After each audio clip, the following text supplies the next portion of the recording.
Welcome to Influential Entrepreneurs, bringing you interviews with elite business leaders and experts, sharing tips and strategies for elevating your business to the next level. Here's your host, Mike Saunders.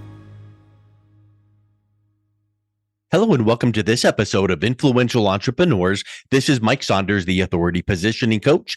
Today we have back with us Sherry Auble, who's the founder of Savvy Women and Wealth, and we'll be talking about overcoming the fear of sales. Sherry, welcome to the program. Thank you, Mike. Thanks for having me back. You know, this will be a really fast interview because I don't think anyone really is afraid of selling. So we'll probably spend about 10 seconds and then wrap it up, right? Yeah, that's right. Yeah. Well, first of all, let's just talk about, in my jest that, I was being funny, but this is something that is so prevalent. It is a rarity. You're a white elephant if you do not fear selling. And I've had so many times people tell me, I just am afraid I'm not a good salesperson.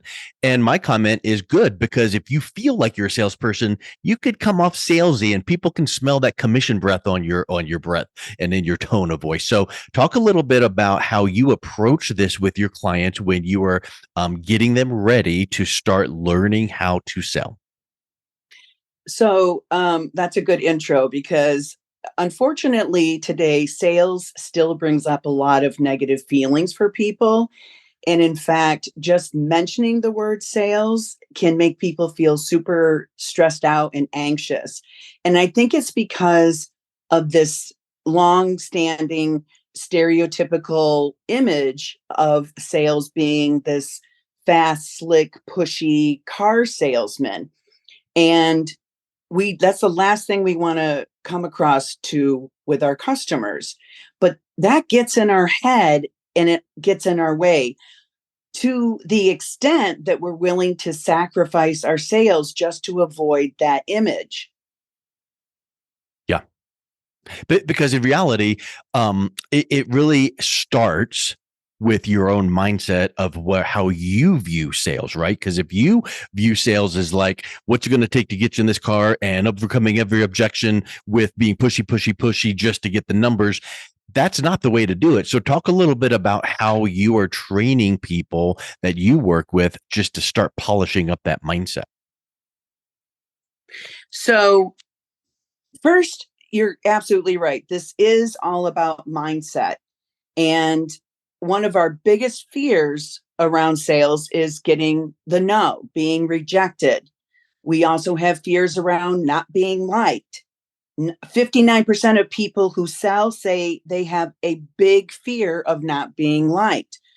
When in fact, first of all, that's putting all the focus on you instead of on your customer. And that's just a losing approach to selling. And secondly, we all sell ourselves every day. Don't kid yourself. We sell ourselves in our first date, in an interview, whatever it is, we're trying to put our best foot forward and make the best presentation. And really, when it comes down to it, that's all sales is. And yes, it starts around overcoming this mindset and these limiting beliefs that we have grown up with from childhood to adulthood, that we've picked up along the way from whether it's our parents, our friends, our colleagues, our own experiences. That is what is getting in the way of making sales. So then how do you get past that? So let's take just one of the mindset shifts. The idea that somehow selling makes you a bad person. When in fact, if you are super passionate and have a strong belief in the product that you're selling, that's half the battle in overcoming that sales fear. Because when you have that really strong belief, it comes through in your energy and your confidence level. It no longer feels like selling. It feels like helping. The other mindset shift has to do with, I feel like I'm pushing my product on someone. when in fact, if you've done your pre-sales work and you've already determined that this product is a really great fit for the customer and it will solve all their problems, you are actually doing a disservice to them by not presenting it to them. Let's talk about that for a second, because first of all, it all starts with you. We've talked about in your mind. So your mindset has to be straight. But the first sale, and this is something that I know I've learned over my experience, and maybe you have as well. The first sale is to yourself. You need to be so sold on your product or service and the solution it provides to your target audience and the wonderful results they will get, that you then are excited and passionate and enthusiastic. And then it's not pushy sales. It's let me just find out what you need, and then I'll tell you how this works, and we'll just see if there's a fit. Absolutely right. You hit the nail on the head. The first part of sales is always starting with you. And that's why I talked a little bit about these limiting beliefs that we all have around selling. Because when you come at it from a different focus point and a different perspective, you no longer see it as selling, you see it as servicing. You see it as adding value to someone's life to make their life better. You see it as creating connection and as adding value. And it's just the whole picture of it changes. And that's what starts removing some of those sales fears that we all go into. And also the old adage is still alive today: practice makes perfect. The more you practice these skills and put them into action, the more it's going to feel comfortable, the more you're going to realize when objections come up and how to handle them. And you got to pick up the phone every day and you got to just keep trying. Yep. Let's talk a little bit about what you just briefly mentioned about, you're educating, you're helping people understand, you're serving. It reminds me of some of the old content that I remember from the book, Ultimate Sales Machine by Chet Holmes. And that this was kind of back in the 70s where he really started teaching people quit pushing and telling and being a pushy salesperson, help people understand and educate. And when you make that shift, you know that the person you're talking to is talking to other people like your competitors, that.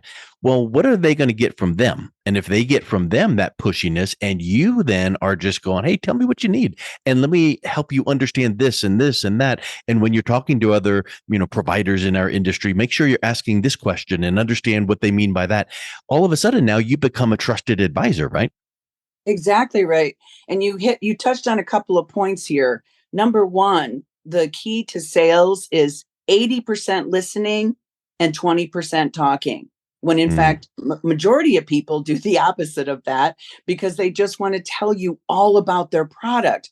But all of the keys are in what the customer is saying, letting them talk, letting them vent, letting them describe what they're looking for, why they're looking for it, and really going deep with that. That's like jewels for you. Yep. To be able to tailor your presentations so that they'll see it as something they really do need. So here's a question for you then. When you are working with your clients, and you're talking about selling, I think that you need to be covering all these points that we're talking about. But at the end of the day, don't you need to make it very, very clear to them that if you don't sell anything, there's no revenue that generates and you're not in business? That's right. But I think part of the problem, honestly, is that people are going out there and they're so passionate in their product, and they just started their business, and they're just getting out there and they're trying to sell to everyone, and they don't have a process in place. And I think Yeah. that's one of the most important parts of selling is so you're following a process, not so rigidly and inflexible that you can't move in and around it when the customer, asks different questions, and maybe they're ready to actually buy from you before you've gotten to the end of your presentation. It's okay to skip that. So, Yep. but having that process in place keeps you on track, keeps you focused, helps you to hit the high points and talk about the features and benefits, how it benefits the customer. And in the end, that's what will make you successful in sales. Yep. So let's talk about your system. I know that you have the seamless selling system. Talk a little bit about how that works. So, really, it starts with the approach. So, again, I see myself a little bit like a detective. So, I'm asking lots of questions, open ended questions to find out what they want, why they want it, really going deep with that, finding out what's been stopping them from solving the problem and digging deep into how it's affecting them. And then the second part is then I'm getting into the presentation where I'm using their own words that they've described, that they've expressed to me that are so important to them to recommend their next course of action and how that will result in them solving their problem with your product. And then finally, just closing out the conversation. I don't like to say closing the sale because that makes people nervous. Closing Mhm. out the conversation is this is all about connecting all the dots for them, letting them know why your product is the best choice for them, listing out the features and benefits that will come with their decision and how it's going to make their life better overall. And it's okay to get no's. You've got to get no's to get to yeses. But the main thing is you never fail until you stop trying. I've heard the stat that it costs 5 to 7 times more money to get a new customer than it does to keep or upsell or cross sell a current customer. So that kind of goes to what you said a second ago. It's not closing a sale, it's opening a relationship. And when you open a relationship, they know you care about them. You're going to do a good job. And then the relationship builds because then as you're delivering the product or service and you're listening to what they need, maybe they need something else better, another version of it, things like that. So talk a little bit about that opening of a relationship. Well, it's something we call the know, like, and trust factor. Mm. And as soon as you realize that building that quick connection with your customers will get you that much further along in the selling process. And this isn't about being fake or just trying to say whatever you have to say to win them over. It's they're looking for specific things. Buyers are very sophisticated these days. They spot the selling techniques of the old days a mile away. You have to do things differently. So the know, like, and trust factor. They have to trust you before they buy from you. They have to like you before they buy from you. And they have to know that you know what you're talking about. So it comes across with, you can use it through storytelling so that they get to know you on a deeper level. It can be through your credentials, what you bring to the table as far as experience and expertise and just explaining everything that you do for people. Talk about your testimonials, how others have benefited from working for you and how they have benefited, how it's made their life better. And sometimes that is boring language if all you're doing is saying, here's this, here's this, here's this, here's a, sterile case study and a plain Jane case study. But you have to build that information into engaging content, like many times stories or examples. So isn't that a way to bring that out? Because I think if you can tie that together along with something else that's huge, which is overcoming objections. I think that my personal opinion is the worst thing in the world is to, learn 20 closes to objections people. Well, if they've got the objection, they're not going to feel confident that you are the best choice if all you're doing is badgering them. So you need to know the top 3 or 4 objections people have so that you tell these nice, engaging stories of people overcoming them so that in their mind, it's not even an objection anymore. So talk a little bit about overcoming objections in the most effective way. Well, first and foremost, if you already know what the objections are going to be ahead of time, you can build those into your presentation. So you're already addressing them before you even get to the end of the conversation. So you're already answering those questions. So you'll have less objections when it comes to the end. But again, I go back a little bit to mindset, because the biggest fear is that you're going to hear no, and you've got to get over that. You're going to get more no's than yeses, Yeah. but you have to get through the no's to get to the yeses to help the people that need your help. The second being that you'll get questions that you can't answer. Guess what? That's okay. We all Yep. are not perfectionists, and we don't know all the answers. To say, you know what, let me think on that, and I'm going to get right back to you. That's okay. People respect that. And asking for the business, oh my God, that's the worst. At the end, people are having a hard time asking for the business. It's getting over these objections. Objections are your way to shine, to really show off your product, all of the features and benefits that they're going to get out of it. All objections are is a way for them to clarify their decision. They're not trying to stump you, they're trying to get themselves faster to the yes. That's true. And it's almost like people subconsciously want to justify working with you. So you need to give them enough of that information that they can logically make that decision, but also that KLT factor that you already mentioned, the know, like, and trust. Exactly. And the most common objections that people are going to have, number one, is I don't have the money. Now, sometimes this is in fact it's real. Maybe they don't have the money. And sometimes it's just their excuse not to make a decision.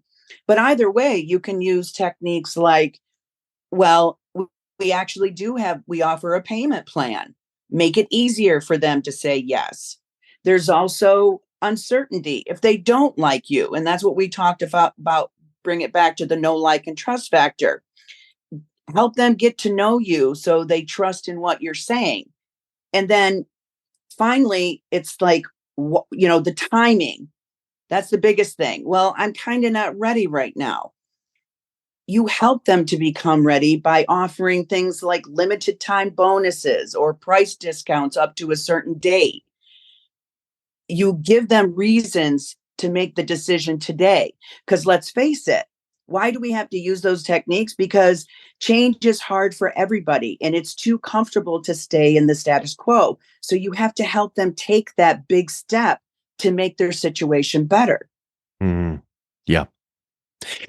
I think that you bring up such a huge point is, and what you just said is critical, but I'm tying it back into something else that you said a few minutes ago, that you almost owe it to people to make sure they understand that your solution is the right one for them. As long as you are confident in that and it actually is viable and it's an ethical solution, now you are compelled to make sure they understand it and to help them to take action. And the problem with most people is it sounds good right now, but I got these things in the back of my mind, and hey, I'm going to think about it, and then it never happens. Or recontact me in a week or two, and then they ghost you. So it's so important for them to fully understand what you do, how you do it, but then for you to make sure that they are asking all the right questions so that they could make potentially a buying decision right then and there, right? Well, yeah, that's absolutely true. It also brings up an important point about the follow-up to sales. A lot of people lose out on sales because they just don't have a follow-up system, or they think no means no forever. Having a good follow-up process in place can save you a lot of lost sales. It's also about the statistic that between 8 to 12 touches with a customer is what's finally going to get your sale. Now, that Mhm. depends on if you're talking about a low price product versus a high price product, and it has a lot of variables in there, but it can take many touch points with a customer to actually make that final sale. But in the end, you got to keep all the focus on the customer. It's not about you. It's the selling process is all about them and their needs. And yeah, coming back to a point you just made, it has to be about a best fit. It's better for you to walk away if you don't see a good fit than to pursue Yeah. the sale and when it's not a good fit and deal with the repercussions of that. Those touch points are really critical. And I've heard that for literally 30 years. So I agree with the statement, but I feel, and then I think that you would agree as well, that with as distracted as everyone is today, it takes more and more and more work to count as that first touch point. Oh, it takes 7 to 10 times for people to, yeah, but it might take you 2 or 3 times because to count as that first one. So you can't just go 1, 2, 3, 4, 5, 6, 7. Okay, that's all. You've got to follow up until, like they say, until they buy or die. Because people have text and instant message this and social media that, and they're busy, busy, busy. Don't just think that, dripping a couple follow-ups on them is enough.